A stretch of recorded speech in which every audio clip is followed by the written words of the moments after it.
મોહબ્બત જેવી મુશ્કેલીઓ પર પરિવારનો સાથ આપતો જ રહે છે એવી નાની લાગે છે. પરિવારના સભ્યોમાં પ્રેમ, હૂંફ, લાગણી, ત્યાગની ભાવના પરસ્પર રહેલી હોય છે.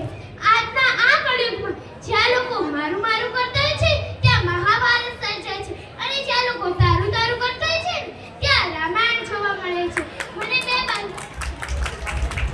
મને બે બાળપણના મિત્રોનો એક પ્રસંગ યાદ આવે છે. એક મિત્ર ડોક્ટર હોય છે તથા બીજો મિત્ર બિઝનેસમેન રહ્યો છે. યોગાનું યોગ આ બંને મિત્રો ડોક્ટર મિત્રની હોસ્પિટલની બહાર ભેગા થાય છે. હોસ્પિટલમાં દર્દીઓ રાહ જોતા હોવાથી ડોક્ટર મિત્ર પોતાની ચેમ્બરમાં બિઝનેસમેન મિત્રને લઈ જાય છે. ડોક્ટર દર્દીને તપાસતા જાય છે અને જૂની યાદો વાગોળતા જાય છે. ડોક્ટર